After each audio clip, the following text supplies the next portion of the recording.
Welcome to the Elevate Your Event podcast, where we talk about how to plan and execute an unforgettable event that will dazzle your guests and generate more income for your organization. From fundraising and securing trendy auction items to event production and logistics, get the best tips and advice from seasoned fundraising and event professionals who have been in your shoes.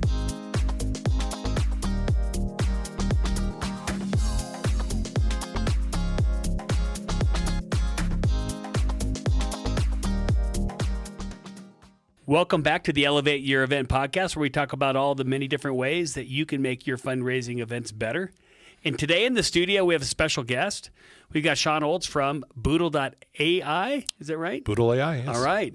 Shawn, go ahead and introduce yourself. Give us a little background and tell us what Boodle does. Sure. Shawn Olds, co-founder and co-CEO of BoodleAi. I got my start in the military. I went to West Point, was a computer science major.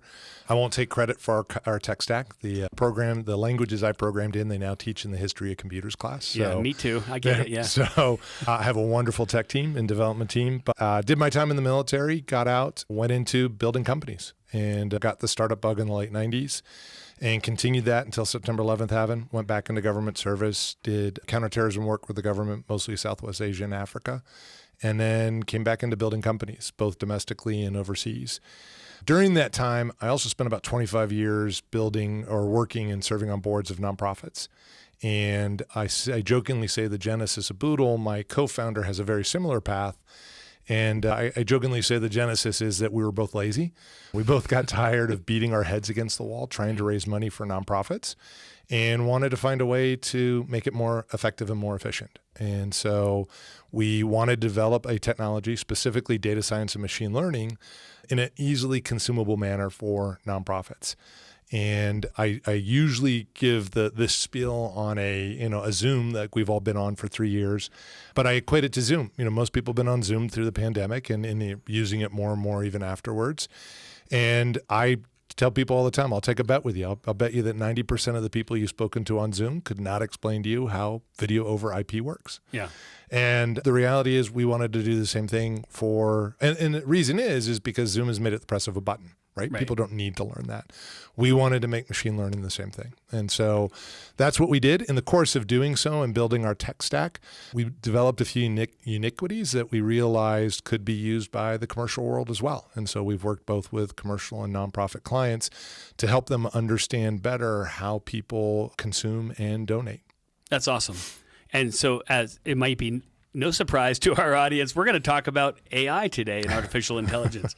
And we're going to talk a little bit about it in general, but I think also about how it can be used to improve an event. Since this is the Elevate Your Event podcast, well, we'll make those connections, but it's fascinating background. I mean, not too different from ours. So I think, we have some synergies there as it relates to trying to figure out better ways to raise money for nonprofits. And so I want to thank you for your service, obviously, to our country, and then also thank you for your service to the nonprofits you've been helping to raise money for. So I know that can be a labor as well. So labor of love, right? Yeah, that's right. That's what we like to say.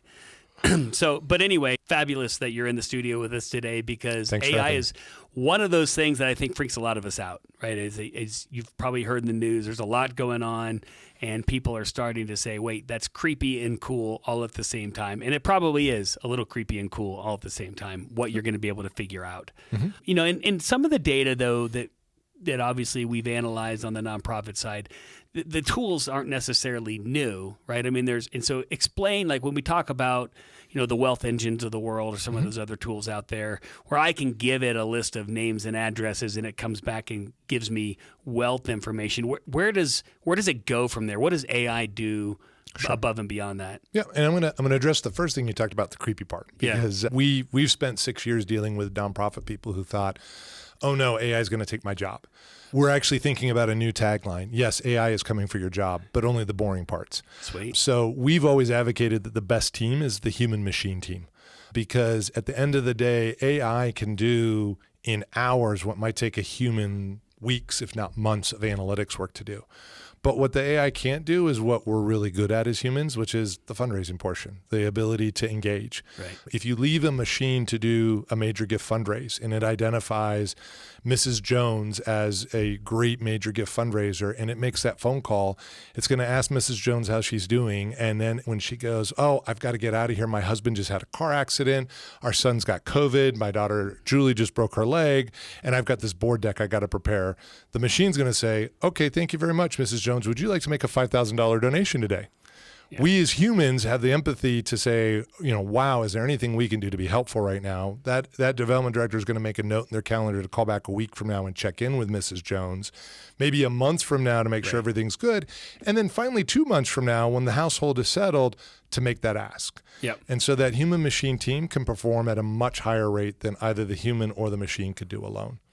As far as when you look at, and I love your example of I've got all this data, and that's what the wealth screening tools and a lot of others do is they just sell you data. And I've watched nonprofits, I've sat on boards, as I said, for 25 years, waste so much money to be able to say, well, we've got all this data on our donors now. Good, what are you doing with it? Well, we don't know.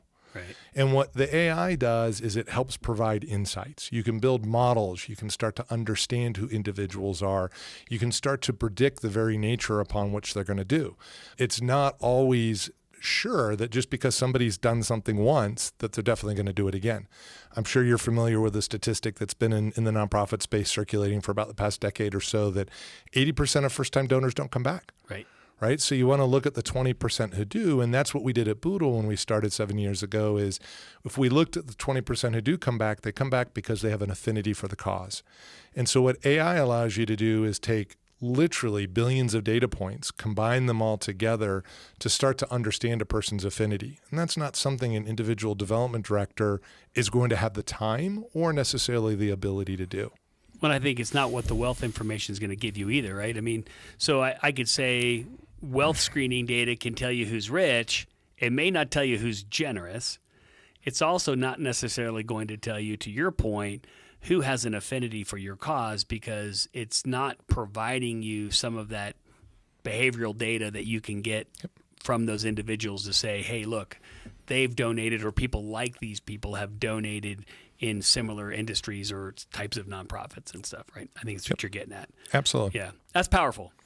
And I think that can definitely inform, the people who are getting on the phone and talking to donors. And I love your example of the fact that the machines are good at figuring out the information, but they don't have the human concept of empathy built into them, at least not yet. And that's going to scare me when they do. It's funny, like my autistic daughter is very similar, right? Yep. And so I kind of equate it to that. I mean, she's not able to process those types of things either. She wants very factual, I would say superficial conversations. And those don't work great for fundraising because fundraising is relational. Correct. Yeah. Yep. So that's awesome. So anyway, so we take artificial intelligence. We say, okay, so now what that's going to do is it's going to give us some relational information. So let's talk about just some examples of where we see that being used to improve fundraising, specifically events. So who's coming, right? Have you worked with different nonprofits on helping them understand, not just who the rich people are that are coming, but where do you take it from there to help them? One of the greatest pleasures as an entrepreneur is not necessarily the exit, the sale, anything else. It's when your client teaches you how to use your own technology. And so we actually had a client who called us up all excited and said, hey, that interest list you build? And so part of the things we're able to do is take in a set of people and then attribute to them their interest. And sometimes people get really surprised at the interest that they have. So this particular group had brought in the 550 people who had RSVP'd to their gala. They took the interest list, and then they used that to curate their auction items. They've had 10 years of auctions, and they saw over a 30% increase in revenue over any previous auction because people were bidding on things they wanted, not just out of obligation. Right. That sounds awesome. And I think that benefits anybody. I don't care how long you've been running an auction. Sometimes, in your audience, there's probably some that's fairly consistent over the years that are probably close to you. And some of them might bid on anything you put out there just to support you. But there's probably some portion of your audience that's changing year over year. And I think it's fascinating to say, am I keeping up with that? Absolutely. Because we tend to get stuck in certain ruts a lot of times when we're running auctions because we have that donor relationship or that donation relationship with a certain business, and we know they're going to donate to us every year. And maybe over the years, we're starting to notice that's becoming less and less interesting. And I've been to events where you kind of see it, and look, I'm sure the computer would have figured this out way faster than me, right? But I show up at this event and I'm looking at the items that are getting no bids, and then I look at the audience and I'm like, makes perfect sense, right? The audience consists of a lot of older retired people. All the items getting bid on were trips and wine, and the items that were not getting bid on were the Children's Discovery Museum and the zoo, right? So unless they're taking grandkids to those, that's just not a good fit for who they are. Correct. Where this could have preempted that and said, hey, look, this is not only what their interests are, but can you break it down also into kind of what their spending capacity is, or what parts of the event they would participate in? I mean, can we know he's a live auction type of person, but this is going to be more of a silent auction kind of guy? Absolutely. So AI can be used. I gave an example of how you use it ahead of time. It could be used at the event, and it can be used post-event. So at the event, very much so. Hey, let's identify people who are likely to bid on a live auction. Let's identify people who are likely to bid on silent auction items.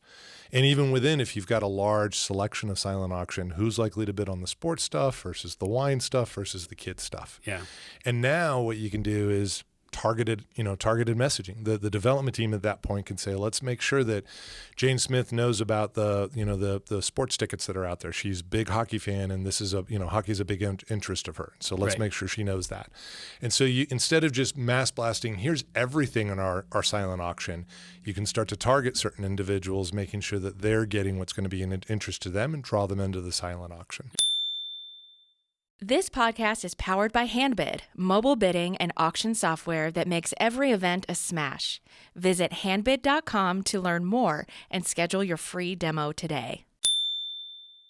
I think it's brilliant. I'm thinking about how we handle broadcast messaging inside of Handbid and saying we could take this to the next level to what you're describing. I'm just kind of getting like in this engineering ideation mode right now, but I could certainly see in the future saying, here's a category that we have, and give me a list of people that have an affinity for that category, and I'm going to send them a custom broadcast. Absolutely. Introducing items in that category. I love that. And I see engineering-wise how that could actually work, so I think that's really cool. So this is the creepy and cool part. We're kind of talking more about the cool part, but when you start getting broadcast messages sent to you, I think it goes beyond creepy, because I think for me, I don't want to hear about items that I have no interest in. I agree.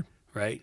So it's the same question that people say about, the ads that are now, like, you have to get permission to track people inside of these apps inside of Apple. And so people were like, oh, I don't want to be tracked. I'm like, do you? You might, because then you're going to get ads no matter what. Yep. So do you want the ads that actually are interesting? Maybe you don't. Like, I don't want any ads going to my wife that are interesting, because I don't want her clicking on anything and buying that stuff. But for me, yeah, sure. Right. I get it. Well, that's awesome. Let's keep going down this path here. So, one of the things, I was actually playing around with this, and I thought this was cool, because we get people all the time who are working with us around their item descriptions and stuff. And I actually don't think that, you could probably do this today. I was looking at an auction item that was up, and I said, okay, what could ChatGPT do with this item description? And I thought this was actually awesome. So now it probably blew this out more than I would want, but I had an item description, and it was like, spend the day exploring one of Denver's most popular neighborhoods with the best of our South Pearl package. Begin your day with a stop at Nixon's for a cup of coffee or fresh Java. Spend the day browsing local stores, Gracie's Boutique, Common Threads, etc. Grab a classic wood-fired pizza for lunch at Chaos Pizzeria, and finally drinks at Uno Mas. You get a $20 gift card from Nixon's, a $50 gift card from Gracie's, a $50 gift card from Common Threads, a $25 gift card from Chaos Pizza. So ChatGPT turns this into: embark on an unforgettable urban adventure through Denver's vibrant South Pearl neighborhood with our exclusive Best of South Pearl package. Prepare to immerse yourself in a day of exploration, indulgence, discovery as you delve into the heart of this captivating community. I'm like, this is good, right? And so this goes on. I'm not going to read the entire thing because it'll take up the entire podcast, but I love stuff like sip on a steaming cup of perfection while you plan your itinerary for the day, knowing that your mug and a $20 gift card will keep you fueled and ready for an exciting experience. So I'm going through, I'm like, this is awesome. And then I'm thinking, okay, I can't print this. Like I would love to put this in my mobile app for people to read because I'm already ready to bid on this item. But what can I put on a display sheet? So then I told ChatGPT, I said, all right, I need the TLDR. Like I need the too long didn't read response. And it came back with Best of South Pearl package offers an urban adventure in South Pearl's neighborhood. Package includes coffee and a gift card from Nixon's, shopping opportunities at Gracie's Boutique with lunch and gift cards provided. Lunch at Chaos Pizzeria is included with a gift card. The day ends with drinks at Uno Mas Taqueria and Cantina. This package provides a chance to indulge in unique experiences. Yep. I'm like, got it. I love it.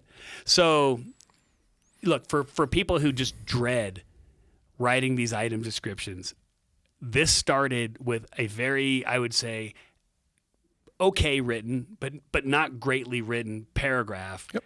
And I got 2 versions of that in less than 30 seconds. Yep.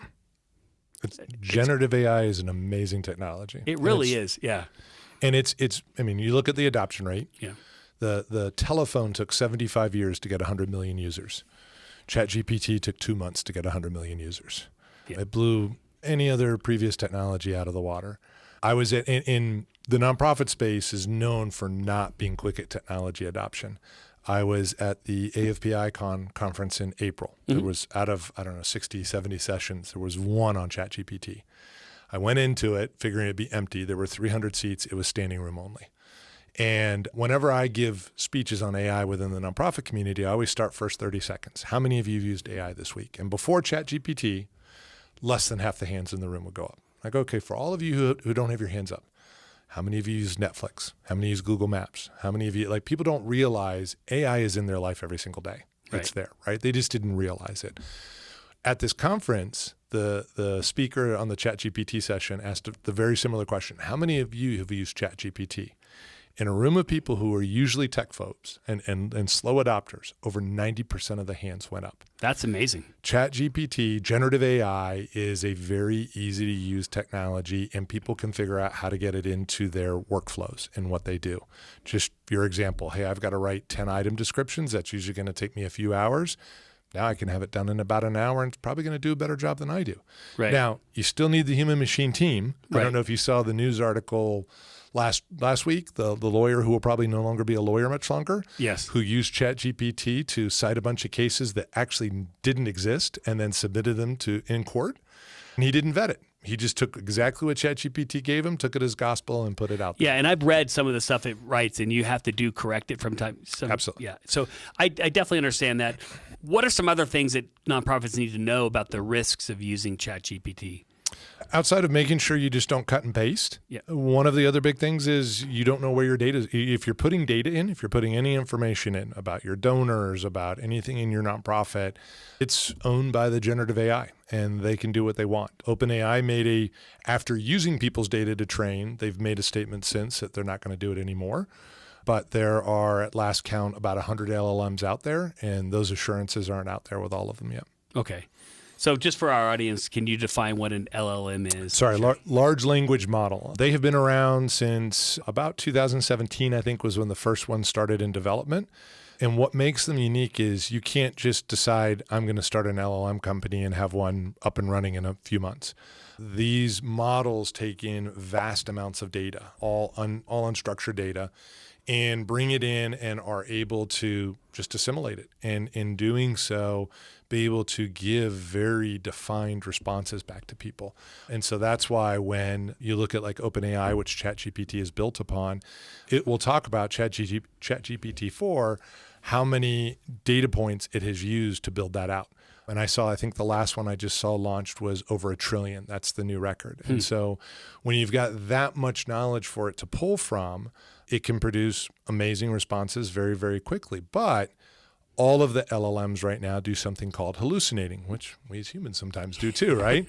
But they can, in fact, OpenAI last I saw states that over 30% of the responses will be hallucinations. Wow. And we've seen that. It'll give one response that is amazing, and then it'll give another response that sounds really convincing, but you do just a little bit of research and find out it's completely inaccurate. And so you need that human machine team there to kind of check it, make sure it's good. But if it is, then run with it. And that's why if you've got people this is why I say AI empowers people, right? It's if you're trying to turn a 21-year-old college graduate who's walking into your VP of marketing using ChatGPT, it's not going to work. But if your VP of marketing needs to do some quick stuff that might take several hours, they can now do it in probably half an hour. Your job is safe, Kristen.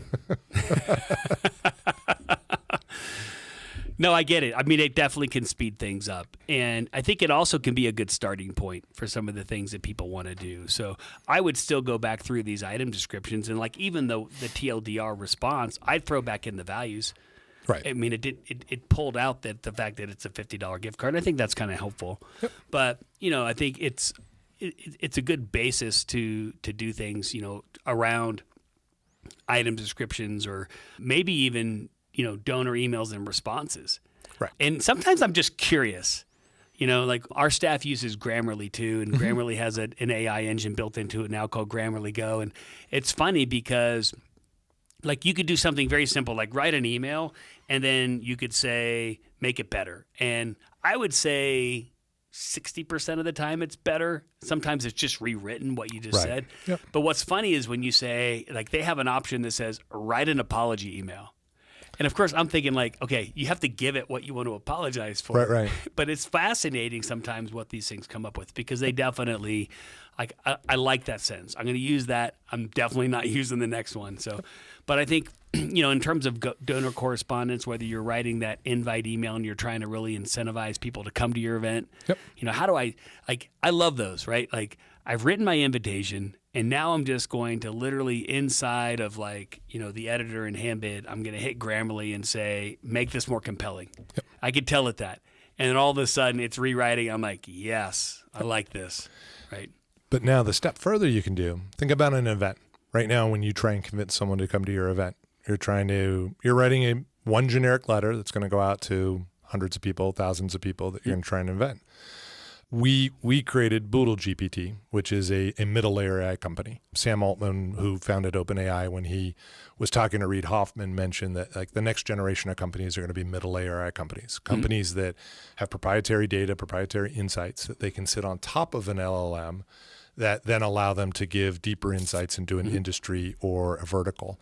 So now imagine, because ChatGPT knows nothing about your donors or who you're writing to. You could feed it, hey, I got a prospect list of 1,000 people. You can feed those 1,000 names in. It doesn't know who those people are. Right.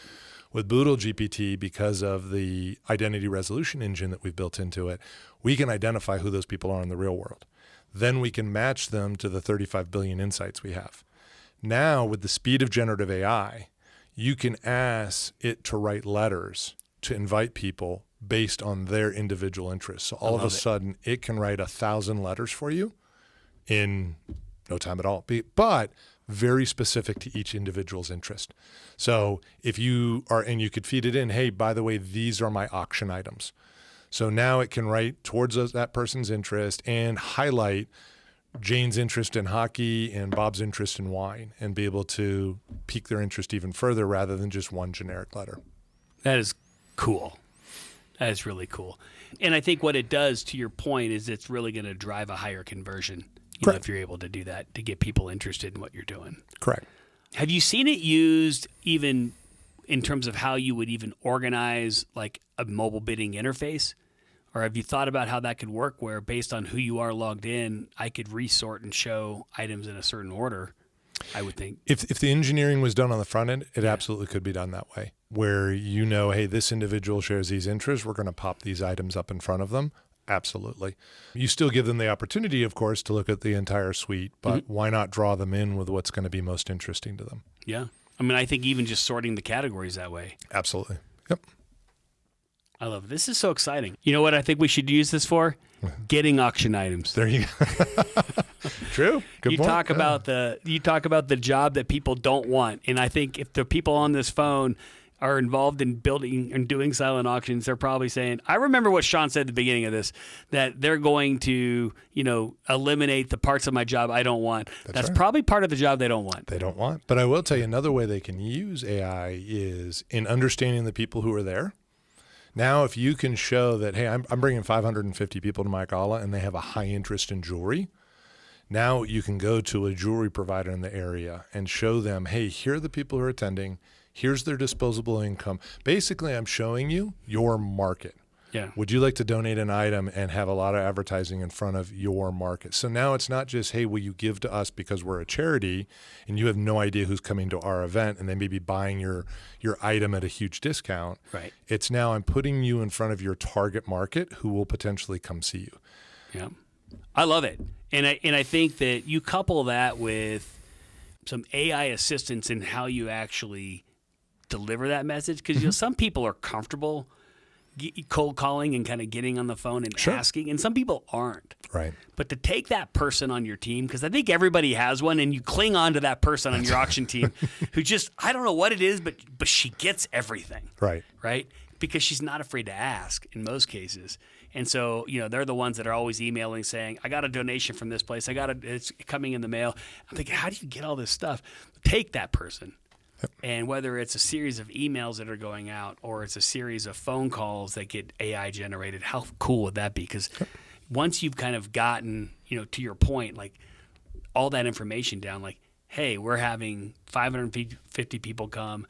They've got an interest in jewelry, specifically this type of jewelry. And I think if you donated this type of item to our event, it'd go a long way to exposing you to a great audience who will ultimately see you as philanthropic, be interested in your into your item, and might show up in your store. Exactly. Cool. Yeah. No, I love it. I mean, it's like I said, it's endless what you can do. I know it's overwhelming for a lot of folks on the call. I think some things that you mentioned I think are important to reinforce. ChatGPT to me is fun. And it did a great job of me showing my daughter what a 3-paragraph essay should be, or a 5-paragraph, 3-argument essay should be on the symbols of Christophany and Lord of the Flies. And she was really disappointed when ChatGPT came out with that in less than 20 seconds. She worked on it for a week. But it's cool with that stuff. But when it comes to your donor's personal data, you got to be really careful. Absolutely. Because you don't want that stuff being exposed, and they will own it. They will take it. Microsoft will own it. That's right. So so let's talk about Boodle for a second here. That mid-layer GPT that you're talking about, working with companies like Handbid, you're working with them to integrate that technology directly into the software so that that data stays safe inside of the application, right? Correctly. So Boodle as an entity is always operated as a data processor. We don't sell data. That's not our business model. So our terms of service forbids us from selling, sharing, co-oping. Basically, we can't do anything with a client's data other than what they direct us to do. So in a lot of ways, we act like a CRM or a cloud storage entity.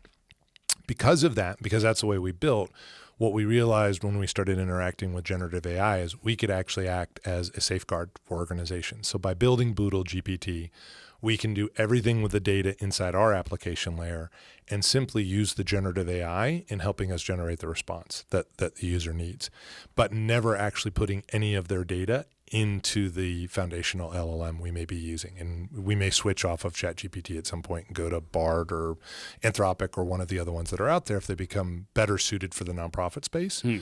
But what's important is they never touch the PII. We keep it in our application layer under our terms of service, which strictly prohibits it being sold or anything else. And you're absolutely right. A lot of organizations don't realize that they're putting their own organizations at risk, their data at risk. And so we started from day one as we don't sell data, we sell insights. We consume billions of data points in order to build the insights that we have, but what we deliver are insights that you can then action on. Yeah, and I've seen some of the insights. You shared them with me, and they're unbelievable. Thank you. And I think that what's amazing about it is that everybody's like, so what? What would I do with this? Well, I think what's nice is you couple that with a little bit of coaching from your provider or whoever to tell you, hey, this is how you can action on that data. And we don't have dissimilar conversations with folks who are always like, hey, do you integrate with Salesforce? Do you integrate with Boomerang? Or do you integrate with, Blackbaud? okay, yes, but what are you going to do with that information, right? It's one thing to synchronize transactions over there. In other podcasts, we've talked about what can you do with activity data? Well, that activity data can inform future conversations and decisions, but let's keep that data inside of our own ecosystem, and then let AI use that in the future to say this person has a propensity to go to these types of events or not. Yep. Right. Yeah, it's awesome. And that was one of the big reasons we jumped into building BoodleGPT is, to your point, we felt we were taking a big step instead of just saying this person is wealthy and saying we've delivered the insights to show this person has an interest in your cause, and this is the ask range of how much disposable income they have, and you should probably ask them for that. Their philanthropic ability, basically. Even with that, though, people might not know or might not get there and understand that. With generative AI, it allows a development director to walk in, have a question, ask that question, and then be able to capitalize on our 35 billion insights, proprietary insights, and get the answer back that they want. Right. Who at my event is capable of donating $10,000? Exactly. Boom, here comes the list of names. That is so cool. Or step further, I'm doing an event in the Dallas area. Here are the last 3,000 people to attend my event more than once. How many people in Dallas look like this? Can you build me a rental prospect list so that I can reach out digitally, email, phone, however else they want to reach out to people? So we can actually help them build net new donors in an area where they're doing an event. Right. Running events, other things like that. That gets me excited. I think about all the different fundraising possibilities you can do with that, and and obviously going well beyond just what auction items should I have, but let's get the right people there first. Right. Now, the danger in that is we might find out that your wife likes wine and be able to invite her to an event, but sorry about that. Yeah, we have ways in Handbid of limiting spending, which doesn't sound like a really good fundraising tool, but we do commercial auctions as well, and some of the commercial clients like that. But yeah, I've thrown that one at her before. Unfortunately, she knows more of the Handbid code than I do, so I think that she would find some backdoor for herself, I'm sure. Fair enough. But that's awesome.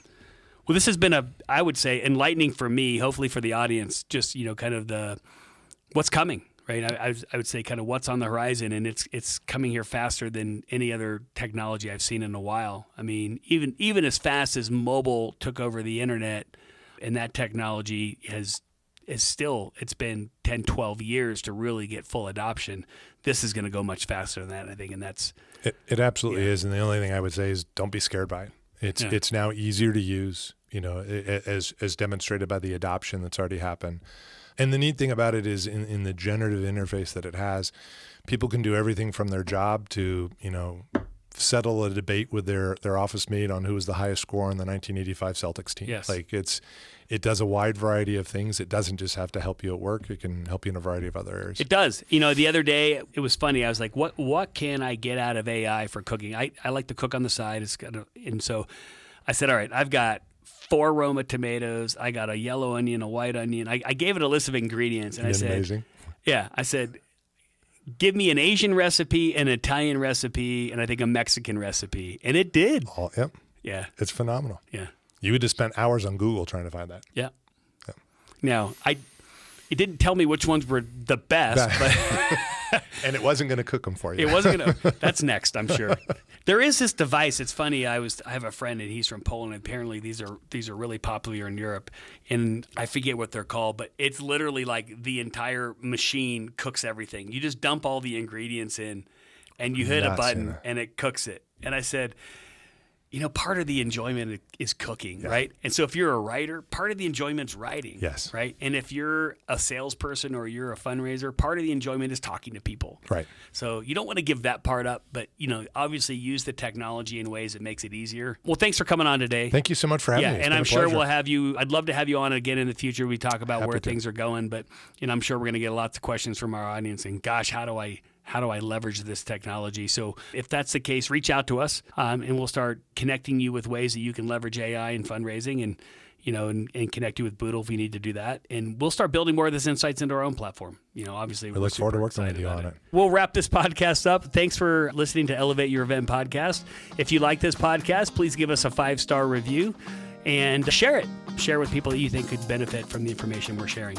Until then, happy fundraising.